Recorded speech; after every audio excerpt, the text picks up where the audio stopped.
Hi! Welcome po sa aking channel. Ako nga pala si jrsobrado. At sa video na to ay pag-aaralan natin ang isa sa naging areglo sa gitara ni Maestro Joel Malit, ang Wala Kang Habag. Ito po ay request tutorial ni. So, shout out po sa inyo. So, intro po tayo.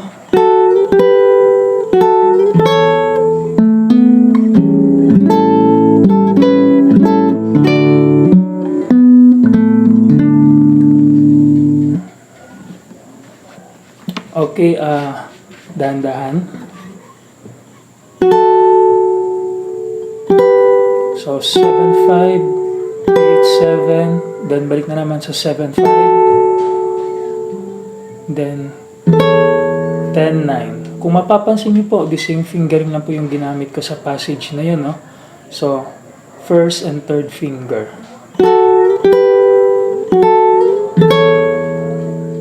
Then after po noon, nag-bar chord po ako dito sa 7th fret. Then slur, papuntang 9th fret. So, habang naka-bar chord ng ganito, move lang po dito, no? Yan. So, 0, 5, 6. So, yan po yung magiging position. Then, open. Yan na yan. So, 0, 5, 6, 5, 5. Then, after po noon ay etong 5 and 5. Sabay lamang ho yan, no? Then, ilalagay itong 4th finger, ilalagay sa 7th fret. Then, release na naman. So, 0, 5, 6, 5, 5 pa rin. Then, after that, mag-half bar po dito sa 7th fret. 7th fret. Ito. Then, yung 4th finger nasa 10th fret. Then, itong 7th finger ilalagay dito. Then, yung first finger, sabay itong 0 at 7. Then, baba.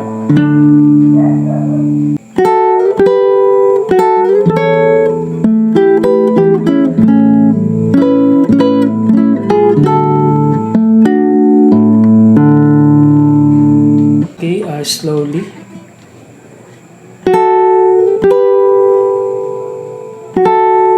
So, para siya nung intro, no? Katulad nung intro. Okay, dito po yung nagbago. So, ang ginawa ko dito, nag-half bar ako, then nag-form pa ko ng chord position na ganito. So, 9-8, 7-8, then 9-8, with 0 sa top dito. Then, the same position ng finger dito sa 6 and 5. Then, half bar po dito. 0, 2, 2. Yan. Then, after po niyan, 6, 5, 7. Then, may A bass or 0 dito.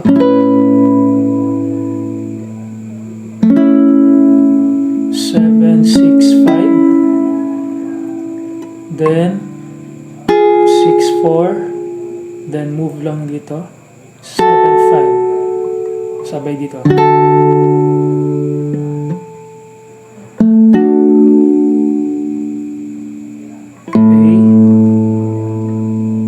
0, 0.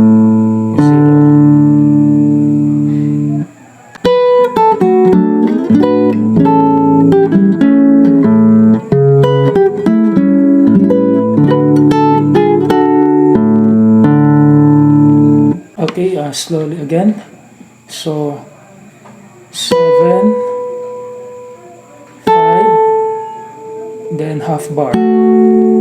Dito sa 2 and 2. Then, magpo-form po ng chord position na ganito. Parang D major siya. Yan. Then, after forming po niyan, mag-slide po yung first finger up to 7th fret. Kung nakaabot na 7th fret, eto na, sabay na to siya. So 0777. Okay, isa pa. So then after po nyan, half bar dito sa 5th fret. 0, 6, 5. Okay, 0, 6, 5, then 8. Then itong third finger ilalagay sa 7th fret. So 7, 5. Then tatanggalin lang po para sa 5, 6. No? Then 0, 9 fret. Then after po nyan, itong 7th fret, first finger, and 8th fret, second finger. Then mag-half bar ng ganito.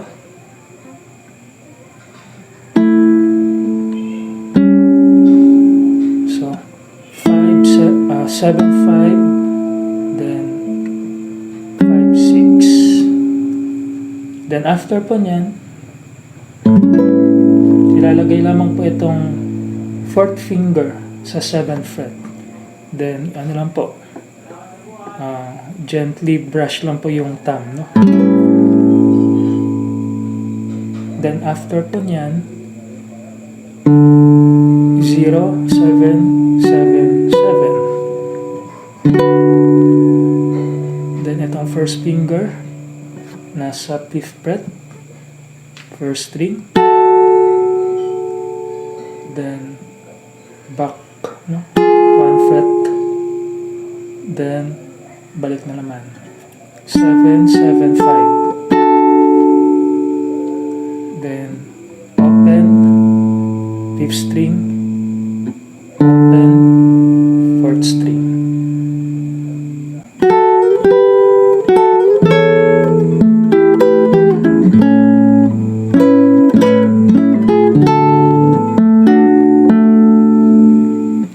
So dito sa passage na to, halos same lang nung nauna or sa previous passage. So ganito siya.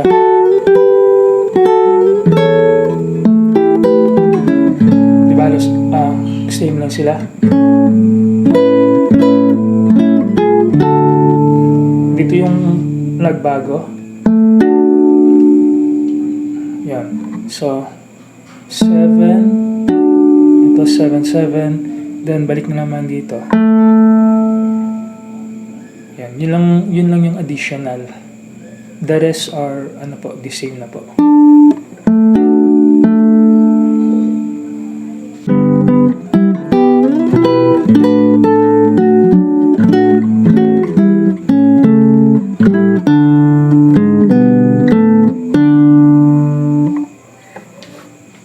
So ang next passage na to ay magko-chord G lamang po, bar chords dito sa 3rd fret.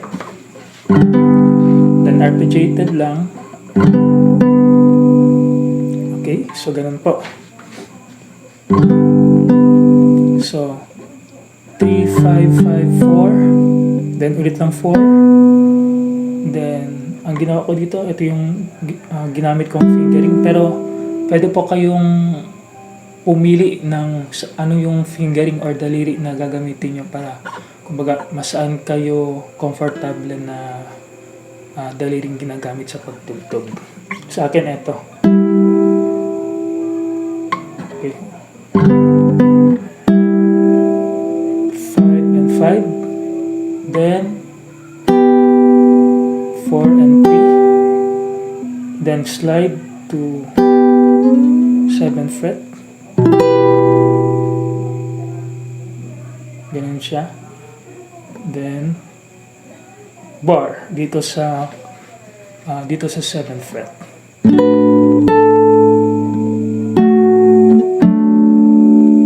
So nandun na po yung mga nota, basta naka-bar lang po ito, no? Then 9, 7, 7. So itong third finger ilalagay dito sa 9th fret. Then open na naman. So 0, 7, 7, 7. Then 0, 7, 6. You can use any fingering that you want po, kung saan kayo comfortable. 5-5. Nag half bar pa ko dito.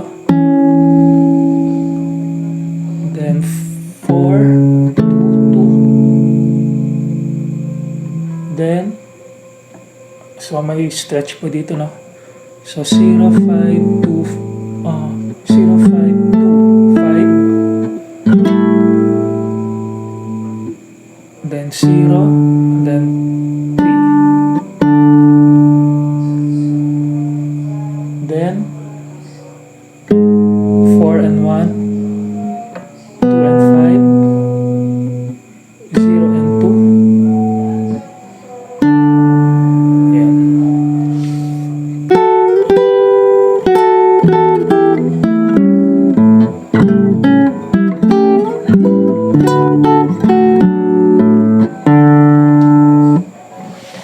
So slowly.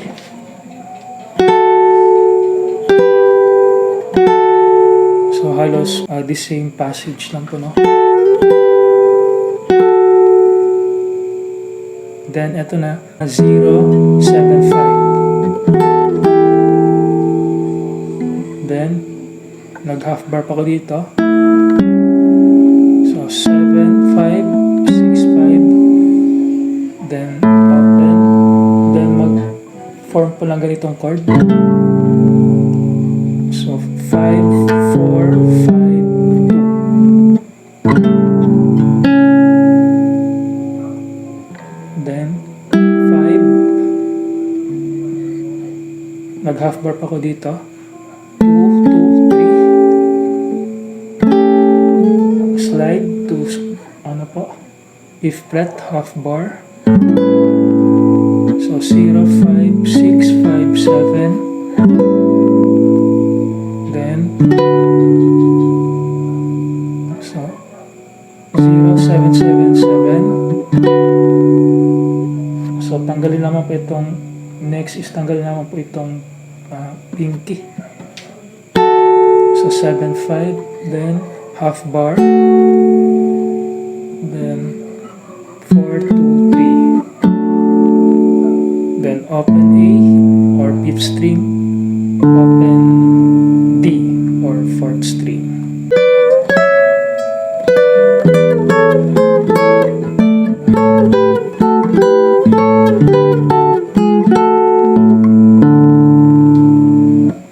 Slowly. So ang ginamit ko po dito ay first at third finger. So 12-10, then move up 14-12. Yan. Then may fermata pa dyan. It means to say, hold lamang po, no? Then balik na naman. 12-10. Then next is 0 na. May ano na dito, may bass E string. 0-12-10. Then 10-9. Then nag half bar pa ko dito. Position ng ganito. 7, 9, 8. Then, eto nakapirimi lang. Etong third finger. Then nag half bar pa ko dito sa 9th fret. Then after po niyan, so 7, 10. Then 0, 10, 9. Then atras.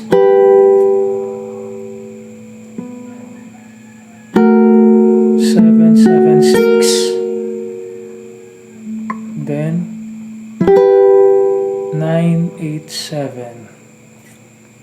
Then ulit na naman. 0, 10, 9. Then 0, 8, 7. Dito na 7, 5, 6, 6, 4. Then so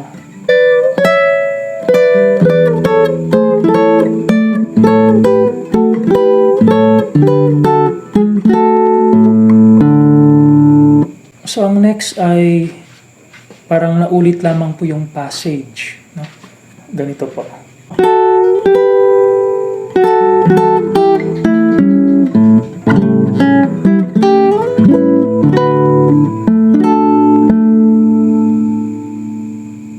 So ang next ay ito po, halos the same lang po, no?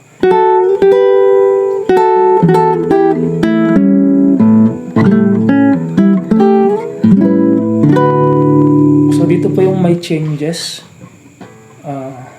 So 0, 7, 7, 7.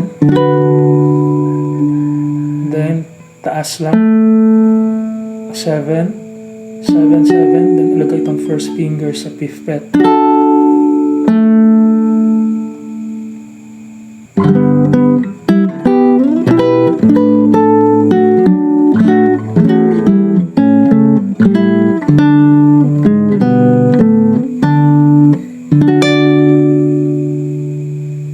So itong passage na to, finale, same lang siya sa ano, yung previous passage din po, no? Yung nag-chord ng G.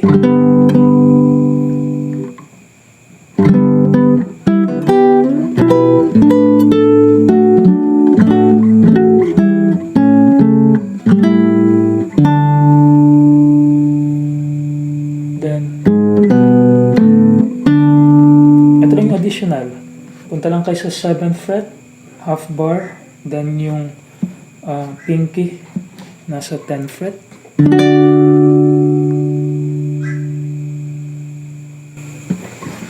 At yun po, natapos pa natin yung tutorial. Sana'y nag-enjoy kayo at sana'y may natutunan kayo. Kung may mga request pa kayong tutorial sa galing sa libro ni Maestro Joel Malit, ipaalam niyo po sa akin at subukan ko pong alalin. So, don't forget to like, subscribe dito sa channel ko po. Yung the same page, 1, 2, 3. The same passage ng 1, 2, 3. So, halos the same pa. 1, 2, 3. So, halos the same passage lang po, no?